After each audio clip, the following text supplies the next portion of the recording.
देखिए यहाँ पर एक नॉवेल है, इस नॉवेल का नाम है कमिंग अप फॉर एयर।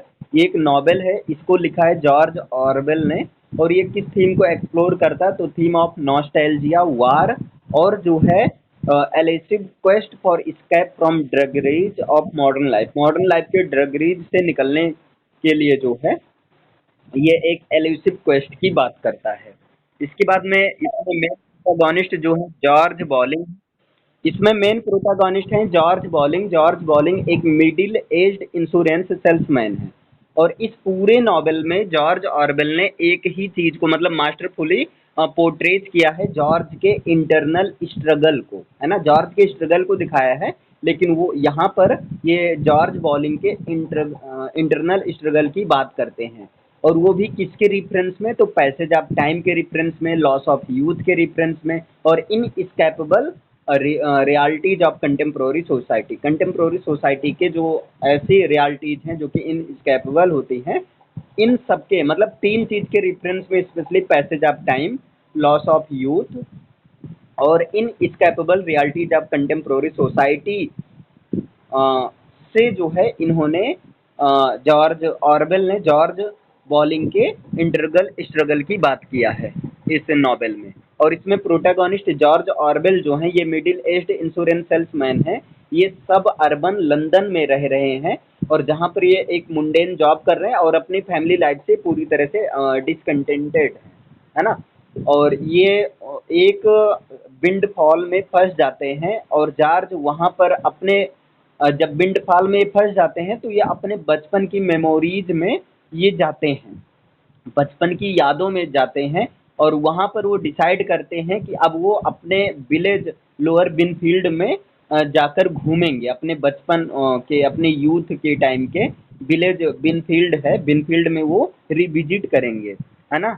और वो वापस अपने गांव से अपने गांव में लौटेंगे, और जहाँ पर वो पाते हैं, जब वो वापस अपने गांव में जाते हैं ठीक है, अपने मेमोरी के थ्रू यानी कि पुरानी यादों में जाते हैं, तब वो पाते हैं कि उनका गांव जो है ना बहुत उनका गांव पूरी तरीके से चेंज हो गया है। उनका गांव इस तरीके से चेंज हो गया है कि जहाँ पर फिशिंग पॉन्ड्स हुआ करते थे या कंट्री साइड हुआ करती थी, उन सब के जगह पर, उन सब प्लेस पर इंडस्ट्रियलाइजेशन मतलब इंडस्ट्री इस्टेब्लिश हो गई हैं। और जो वर्ल्ड वार सेकंड के एक लूमिंग शैडो दिखाई देती हैं।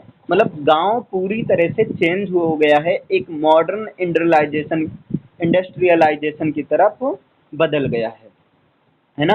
मतलब ऐसे समझो कि जो कंट्री साइड या फिशिंग पॉन्ड्स होते थे इनके गांव में, उनकी जगह पर housing estate, factories, means modern industrialization बहुत तेजी से डेवलप करने लगी हैं। और ये सारी चीज़ें, ये जो फैक्ट्रीज हैं, हाउसिंग स्टेट्स हैं, या जो इंडस्ट्रियलाइजेशन है, ये सब जो हैं लॉस ऑफ इनोसेंस और इनएविटेबल मार्च ऑफ प्रोग्रेस को शो करती है। मतलब ये बताते हैं कि इन सब की वजह से ना जो इनोसेंस है उसका लॉस हो गया है, एक ब्यूटी वहाँ की खत्म हो गई है। इसके बाद में देखें जॉर्ज वॉलिंग का इंट्रोडक्शन। जॉर्ज वॉलिंग कौन है भाई, इनके बारे में समझना इसलिए ज़रूरी है क्योंकि जॉर्ज वॉलिंग की ही कहानी है, इंटरगल स्ट्रगल की कहानी इस पूरे के पूरे नॉवेल में। मतलब थोड़ा सा बोरिंग है लेकिन है इंटरेस्टिंग। जॉर्ज वॉलिंग जो है एक ये 45 ईयर 45 वर्ष के इंश्योरेंस सेल्समैन हैं, और ये जो है मिडिल क्लास लाइफ जी रहे हैं सब अर्बन लंदन में, ठीक है, अपने वाइफ हिल्डा के साथ और अपने दो बच्चे के साथ ही। इनकी वाइफ का नाम हिल्डा है और इनके दो बच्चे हैं, याद रखिए। अब रातों रात क्या होता है इनके मतलब एक तरह से इनकी मेमोरी में पूरा चेंजनेस आ जाता है। मतलब ये अपने बचपन की मेमोरी में चले जाते हैं, बचपन वाले घर में जाते हैं, कई सारी चीज़ें ये बताते हैं कि जॉर्ज जो है अपने ही एक्सिस्टेंस में किस तरह से ट्रैप हो गए, और किस तरह से वो मोनोटमी अपने जॉब की मोनोटमी के द्वारा डिसइल्यूजन करती हैं, ये सारी चीज़ बताते हैं।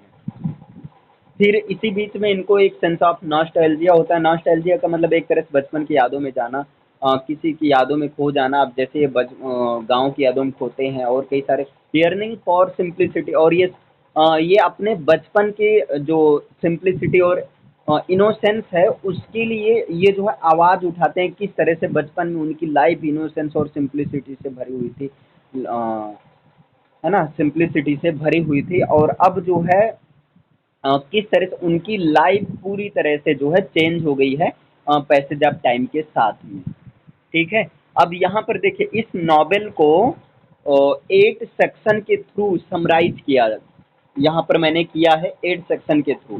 पहला है विंडफॉल एंड अ प्लान। यहाँ पर क्या होता है, जॉर्ज जो है 17 पाउंड्स को जीत जाते हैं, मतलब एक हॉर्स रेस में ये 17 पाउंड को जीत जाते हैं, और जब ये 17 पाउंड को जीतते हैं तो उसके बाद में ये एक ड्रेरी रूटीन से टेम्पोररी बेसिस पर स्केप करने का अपॉर्चुनिटी को सीज करते हैं।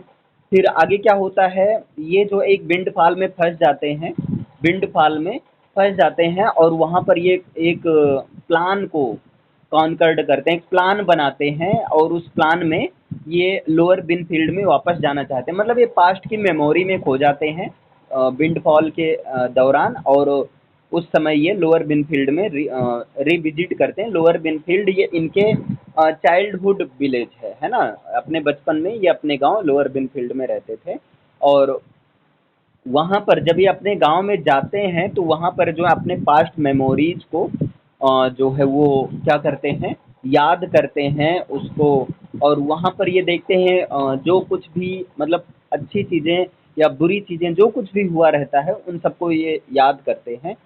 ठीक है। और इन सबको ये कंपेयर भी करते हैं, एक तरह से मॉडर्निटी एंड वार के शैडोज से कंपेयर करते हैं, और बताते हैं किस तरह से जो पास्ट की चीज़ें और अब ये प्रेजेंट की चीज़ें किस तरह से चेंज हो गई। जैसे कि शुरुआत में भी बताया गया था, ये 3 चीज़ की थीम से डील करता है, theme of nostalgia, war and और एक और थीम था जिसमें ये मॉडर्न वर्ल्ड के ड्रगरीज से निकलने का प्लान बनाते हैं, निकलना चाहते हैं, और ये मॉडर्न वर्ल्ड के डिफरेंट टाइप के ड्रगरीज से जो है ये पास्ट एक्सपीरियंस को जो है कंपेयर करते हैं। ठीक।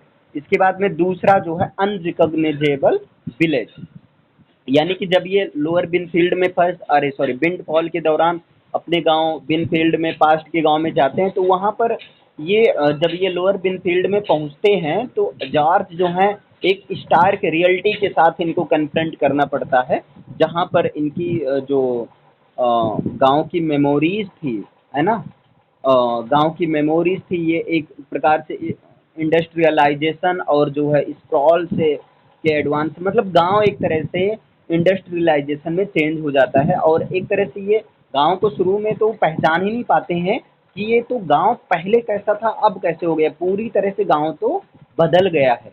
इसीलिए इसको इन्होंने कहा अनरिकॉग्नाइजेबल विलेज, यानी कि वो गांव अब जो है पहले रिकॉग्नाइजेबल था लेकिन अब वो देखने से ऐसा लगता है कि ये बिनफील्ड नहीं है, क्योंकि उसका पूरा हुलिया चेंज हो गया था because of industrialization and different type of factories, इसके चलते, है ना।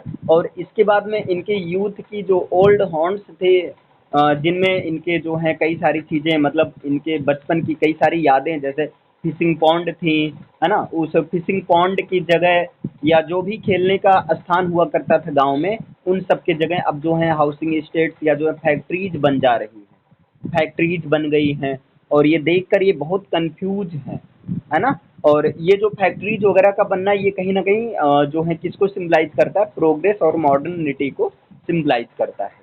ठीक है। अब तीसरा है इनकाउंटर्स विद द पास्ट, ये पास्ट की चीज़ों से इनकाउंटर, मतलब जब ये अपने पास्ट की मेमोरीज में जाते हैं तो पास्ट में जो भी इनको एक्सपीरियंस हुआ रहता है, गुड एक्सपीरियंस, उन सारी चीज़ों से इनका इनकाउंटर होता है, मतलब उन सारी चीज़ों को ये रिकनेक्ट करते हैं।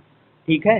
मतलब ये जॉर्ज बॉलिंग पास्ट की चीज़ों को, पास्ट के लोगों से या पास्ट के जो स्थान हुआ करते थे जो इनको बहुत अच्छा फील करवाते थे, उन सबको ये रिकनेक्ट करते हैं, रिकनेक्ट करने का जो है एक अटेम्प्ट करते हैं, प्रयास करते हैं, और जो कि कभी इनके लिए एक अच्छा खासा मतलब हुआ करते थे, मतलब ऐसे लोगों को, ऐसे स्थानों के को याद करते हैं जो कि कभी इनको बचपन के टाइम में इनको बहुत प्लेजर दिया करते थे, उन सबको ये रिकनेक्ट करते हैं। यद्यपि इनका एफर्ट्स जो हैं उस मतलब पास्ट की चीज़ों से जब ये मिलते थे तो उस रियलाइजेशन ये जो है रियलाइज़ करते थे, और रियलाइज़ इस बात का करते थे कि अब उन वो सारी पास्ट की चीज़ों को रिसरेक्ट यानी कि वापस नहीं लाया जा सकता है। लोग जिनको वो कभी जो है बहुत अच्छे से जानते थे, वो या तो वहाँ से चले गए हैं या उनकी डेथ हो गई है। मतलब गाँव में अभी जो इनके बचपन में जो इनके समय में जो लोग रहते थे, जिनको बखूबी जानते थे, या तो वो जो है गाँव से कहीं और चले गए हैं शहर की ओर, या जो उनकी डेथ हो गई है। और इस तरह से उनकी चाइल्डहुड मेमोरीज का ये जो फिजिकल लैंडमार्क्स है, ये जो है एक तरह से पूरी तरह से या तो मतलब बदल गया है, या जो है गायब ही हो गए। इनके दिमाग या तो ये भूल गए हैं, या उसकी जगह किसी और थॉट्स ने उसकी जगह ले लिया है इनके बचपन की फिजिकल लैंडमार्क से, बचपन की यादों के जगह पर। क्लियर है? इसके बाद reflection on change and loss. अब यहाँ देखिए चेंज और लॉस का ये रिफ्लेक्शन देखते हैं। ये जब लोअर बिनफील्ड के लैंडस्केप के थ्रू लोअर बिनफील्ड अपने विलेज में चले जाते हैं, और उस लोअर बिनफील्ड विलेज के लैंडस्केप के थ्रू ये पूरा गांव रिविजिट करते हैं, वेंडर्स करते हैं, तब ये पाते हैं क्या पाते हैं, ये जो है नेचर ऑफ चेंज को रिफ्लेक्ट करते हैं, और जो है लॉस को और पैसेज ऑफ टाइम को ये बताते हैं किस तरह से जो है एक समय बीतने के साथ में नेचर चेंज हो गया है, किस तरह से जो नेचर की ब्यूटीनेस थी, है ना, जो इनोसेंस था, उन सब का लॉस हो गया है। और ये जो है अब इनको ये इस रियलाइजेशन से इनको ग्रैपल होता है कि सिंप्लिसिटी और इनोसेंस जो पास्ट टाइम में इनके साथ सिंप्लिसिटी और इनोसेंस थी, वो जो है किस तरह से आउट ऑफ रीच हो गई हैं, अब वो उनको याद नहीं कर पा रहे हैं। उस इनोसेंस और सिंप्लिसिटी को ये अब जो है इस मॉडर्न लाइफ में नहीं प्राप्त कर पा रहे हैं। ठीक है? और ये जो है एक तरह से क्यों नहीं प्राप्त कर पा रहे हैं, क्योंकि ये जो है रिलेंटलेस मार्च ऑफ प्रोग्रेस की तरफ चल रहे हैं। और ये कन्फ्रंटेशन रियलिटी के साथ, ये कन्फ्रंटेशन जो है जॉर्ज को, है ना, यूथ के इन परमानेंस और जो है एजिंग और डेथ के इनएबिलिटी को बताते हैं। वो बताते हैं कि सारी चीज़ें जो हैं एक एज के साथ में मतलब ओल्ड होती हैं, और वो फाइनली डेथ को भी रिसीव होती हैं। और जो यूथ है ना, ये परमानेंस नहीं है, ये जो यूथ है इम्परमानेंस है, यूथ और ब्यूटी, ये सारी चीज़ें। इसके बाद में अ ग्लिम्स ऑफ वार, ये एक वार की ग्लिम्स को भी याद करते हैं, है ना। जॉर्ज जो है जब लोअर बिनफील्ड में विजिट करते हैं, तब इनको जो है ये याद करते हैं कि पास्ट टाइम में जो वर्ल्ड वार सेकंड हुआ था, वो उसको लोग टालना चाहते थे। लोग चाहते थे कि वर्ल्ड वार सेकंड वो ना हो, लेकिन वो हुआ था, है ना। लोगों के टालने से वो वर्ल्ड वार सेकंड नहीं टला था, बल्कि इम्पेंडिंग हुआ था, यानी कि वो डन हो गया था। तो उस वार की वो डेंजरस सिचुएशन को याद करते हैं, और वो याद करते हैं किस तरह से जो है उस वार में मिलिट्री प्रिपरेशंस के साउंड, और जो है ये चारों तरफ जो है गोला धमाका, मतलब बारूद बम बम, है ना, ये सारी चीज़ों की सीन को याद करते हैं। और वार के बैकड्रॉप को वो जो है पीस के फ्रेगलिटी के साथ अंडर स्कोर करते हैं, और स्टेबिलिटी के साथ, जहाँ पर जॉर्ज जो है हाईलाइट करते हैं कि किस तरह से जो है एक तरह से वार के पहले कितने पीस था, लेकिन वार के बाद में एक तरह से लोगों की ज़िंदगी में हलचल मच गया। इसके बाद में द रिटर्न होम मतलब क्या होता है, जब ये पास्ट की मेमोरीज में जाकर अपने गांव विनफील्ड को रिविजिट करते हैं, वहाँ पर कई सारे दृश्य को देखते हैं, वार के दृश्य को देखते हैं, याद करते हैं, और एक तरह से इनको रिग्रेट भी होता है, सॉरो भी होता है। अब ये वापस घर आना चाहते हैं, तो the return home, disillusioned but resigned, ये डिसइल्यूजन था लेकिन रिजाइन हुआ। George decides it's time to return to his family in London. अब जॉर्ज डिसाइड करते हैं कि अब ये उनके जो है लंदन में अपनी फैमिली के पास वापस आने का समय हो गया है, और वो जो है इस सोमबर जर्नी जो है, ये ट्रिप सोमबर जर्नी में वापस आना चाहते हैं। और जहाँ पर वो कंटेम्पलेट करते हैं अपने ब्रीफ स्केप के एक्सपीरियंस को कंटेम्पलेट करते हैं, और जो है वो ये सोचते हैं कि जो भी हार्श रियलिटीज हैं वो उनको उन्हें मतलब इनको जॉर्ज बॉलिंग को ज़रूर जो है फेस करना चाहिए। जो भी हार्श रियलिटीज हैं लाइफ की, उनको फेस करना चाहिए, वो उनसे बच नहीं सकते हैं, है ना। और ये जो है फ्यूचर की तरफ अग्रसर होना चाहते हैं। देखिए यहाँ पर जो भी चैलेंजेस हैं, जितनी भी कॉम्प्लेक्सिटीज है, उनके साथ में ये प्रेजेंट को इम्प्रूव करते हुए फ्यूचर की तरफ, तो क्योंकि प्रेजेंट अच्छा रहेगा तो फ्यूचर ऑटोमेटिक अच्छा हो जाएगा।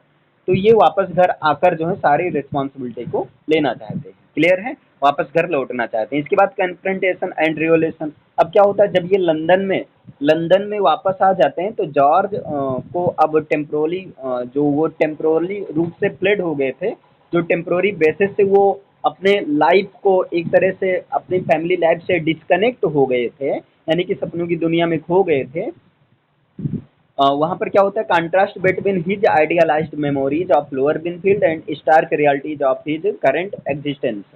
अब यहाँ पर क्या होता है, जब ये वापस आते हैं तब इनको जो है जो करंट एग्जिस्टेंस की रियलिटीज हैं इससे, और पास्ट में जो लोअर बिनफील्ड की मेमोरीज हैं उनके बीच में एक कंट्रास्ट होता है, becomes a catalyst for introspection, जहाँ पर ये जॉर्ज बॉलिंग इंट्रोस्पेक्शन के लिए कैटलिस्ट बन जाते हैं। He begins to see his life in a new light. अब इस पर वो जो है अपने लाइफ को एक नए सिरे से शुरू करना चाहते हैं, नए सिरे से शुरू कर देते हैं। Recognising the value of very ordinary stability, मतलब अपने लाइफ की जो ऑर्डिनरी स्टेबिलिटी की वैल्यू को रिकॉग्नाइज करते हुए वो जो है नैरेटिव जो है सजेस्ट करते हैं एक अपने मिडिल क्लास, जो मिडिल क्लास आइडेंटिटी है उस चीज़ को वो एक्सेप्ट करें, उस चीज़ की मिडिल क्लास आइडेंटिटी को उन्हें एक्सेप्टेंस करना पड़ता है, एक्सेप्ट करना पड़ता है। और वो ये भी सोचते हैं द रोल्स ऑफ हस्बैंड की, अब उनको जो है चूंकि उनकी वाइफ हिल्दा और उनके दो बच्चे थे, तो वो ये सोचते हैं कि अब उनको जो है मिडिल क्लास आइडेंटिटी को एक्सेप्ट करना पड़ेगा और अपनी जो रिस्पॉन्सिबिलिटी है यानी कि हस्बैंड का रोल और जो है पिता का रोल उनको निभाना पड़ेगा, जिसकी उनको इन हैबिट्स हो गई है। अब वो रोल ऑफ हस्बैंड्स और फादर को हैबिट्स में उनको लाना होगा, ठीक है। इसके बाद acceptance and the way forward. देखिए लास्ट में कमिंग अप फॉर एयर के लास्ट में जॉर्ज बॉलिंग जो है एक अपने लाइफ के एक रिलक्टेंट एक्सेप्टेंस को जो है एक्सेप्टेंस के एक प्लेस पर जाते हैं, ठीक, क्योंकि ये सोचते हैं कि अब वो जो है पास्ट को तो वापस ला नहीं सकते हैं, है ना, और ना ही वो जो इम्पेंडिंग फ्यूचर है ना ही फ्यूचर को बदल सकते हैं। इसलिए अब उनको जो प्रेजेंट समय की चीज़ें हैं, प्रेजेंट समय में अपने रिस्पॉन्सिबिलिटी के प्रति ये अपने रिस्पॉन्सिबिलिटी को इम्पोर्टेंस देते हैं, मतलब प्रेजेंट की चीज़ों में प्रेजेंट की रिस्पॉन्सिबिलिटी को ये एक्सेप्ट करना चाहते हैं, ठीक है, एक्सेप्ट करते हैं। और ये नॉवेल जो है जॉर्ज के साथ काफ़ी क्लोज होती है, जहाँ पर जॉर्ज जो है इनएविटेबिलिटी ऑफ चेंज को फेस करते हैं, पर्सनल और ग्लोबल दोनों लेवल से। और जहाँ पर ये वार के डिफरेंट वार लूम्स के एक शैडो के रूप में ये कहते हैं कि जिस तरह से वार हुआ था उसी तरह से लाइफ भी एक वार है, इसमें मतलब डिफरेंट टाइप की रिस्पॉन्सिबिलिटीज आएंगी, डिफरेंट टाइप की प्रॉब्लम्स आएंगी, हैप्पी मोमेंट आएगा, सॉरो मोमेंट आएगा, सारी चीज़ों को हमें फेस करना चाहिए। उनकी जर्नी एक यूनिवर्सल ह्यूमन डिजायर को रिफ्लेक्ट करती, ये पॉइंट याद रखना। मतलब इनकी जर्नी जो है जॉर्ज बॉलिंग ये जो पूरा सपनों की दुनिया में घूम कर आए, जॉर्ज बॉलिंग की ये जो जर्नी है ये जो है ह्यूमन यूनिवर्सल ह्यूमन डिजायर को रिफ्लेक्ट करता है। और यूनिवर्सल ह्यूमन डिजायर मीनिंग और शांति, मीनिंग और पीस को पाने के लिए वर्ल्ड के डिफरेंट टर्बुलेंस से जो है पीस और मीनिंग को पाने की कोशिश करता है, ठीक है। तो जॉर्ज बॉलिंग की जर्नी किस चीज़ को रिफ्लेक्ट करता है, तो यूनिवर्सल ह्यूमन डिजायर को रिफ्लेक्ट करता है, so that he can find the meaning and peace, ठीक है। Understanding the poignant truth that can one never truly come up for air from the relentless flow of time. ये देखिए time के जो relentless flow होता है उस चीज से निकल कर, मतलब ऐसे समझो, देखिए समय तो बीतता रहेगा, वैसे जब टाइम तो चलता ही रहेगा, तो उसके साथ उस चीज से निकल कर जो है यहाँ पर ये बताए हैं कि हमें जो है अपने प्रेजेंट की रिस्पॉन्सिबिलिटी को अच्छे से बखूबी निभाना चाहिए, इससे फ्यूचर ऑटोमेटिक अच्छा हो जाएगा और पास्ट की चीज़ों को याद करने से कुछ मिलेगा नहीं बल्कि कहीं ना कहीं दुखी होगा, है ना। तो ये चीज़ है, देखिए यहाँ पर summary can be completed in following 8 sections. Coming Up for air की समरी को 8 सेक्शन में डिवाइड किया जा सकता है। एक तो wind fall and a plan, ये विंड फॉल में फंसते हैं और एक प्लान बनाते हैं कि अब वो अपने लोअर बिनफील्ड, अपने विलेज लोअर बिनफील्ड में जाकर घूमेंगे और देखेंगे क्या बदला, क्या कैसे हो गया है।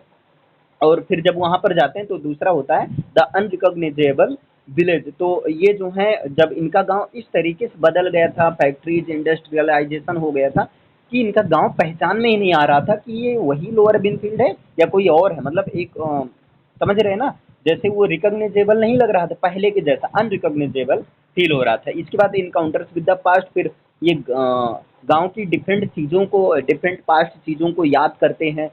ठीक है, कि तालाब हुआ करते थे, ये चीज़ लोग हुआ करते थे जो कि उनके बहुत करीब हुआ करते थे, या तो वो अब मर चुके हैं या जो है कहीं दूसरे जगह जा चुके हैं। फिर reflects on change and loss, अब ये देखते हैं कि काफ़ी सारी चीज़ें चेंज हो गई हैं और loss of innocence, nature's beauty, कई सारी चीज़ों का लॉस हो गया है। इसके बाद अ ग्लिम्स ऑफ वार, गाँव में ही रहते हुए ये जो है एक वार की, उस वर्ल्ड वार सेकंड की ग्लिम्स को याद करते हैं, डेंजरस सिचुएशन को याद करते हैं। उस वर्ल्ड वार सेकंड में जो डिफरेंट टाइप की साउंड्स आ रही थी, है ना, जो गोली, बम बारूद, इन सब की आवाज़ों को वो याद करते हैं। और फाइनली ये रिटर्न होम होते हैं, घर पर आते हैं। जब घर पर ये आते हैं तो ये सोचते हैं कि अब वो जो है घर पर आकर ये जो है अपने फैमिली से मिलेंगे मिलेंगे। और लास्ट में फिर क्या होता है, 7 नंबर पर कन्फ्रंटेशन और रिवॉल्यूशन। ये कन्फ्रंट करते हैं कि पास्ट की चीज़ों के साथ उनको अपने रिस्पॉन्सिबिलिटी लेनी चाहिए और निभानी चाहिए। और फाइनली जो है ये एक्सेप्ट करते हैं, अपनी सारी रिस्पॉन्सिबिलिटी को एक्सेप्ट करते हैं। और जैसे हस्बैंड का रोल और एक फादर का रोल निभाने के लिए और प्रेजेंट के डिफरेंट टाइप के सर्कमस्टांसेस को भी ये जो है फेस करने के लिए तैयार होते हैं, एंड द वे फॉरवर्ड, और इस तरीके से वो अपनी जर्नी को वे फॉरवर्ड करते हैं। क्लियर है। इसके बाद में देखिए इस नॉवेल का थीम क्या है। ये novel Coming Up for Air novel का थीम है nostalgia and loss of innocence. दूसरा थीम है द इनएविटेबिलिटी ऑफ चेंज। तीसरा है द इल्यूजन ऑफ स्केप। और नेक्स्ट थीम है war and ferocity of peace, sorry war and fragility of peace. और इसके बाद फिफ्थ नंबर का थीम है वो है सर्च फॉर ऑथेंटिसिटी। ऑथेंटिसिटी, ये एक ऑथेंटिसिटी की सर्च करते हैं, है ना।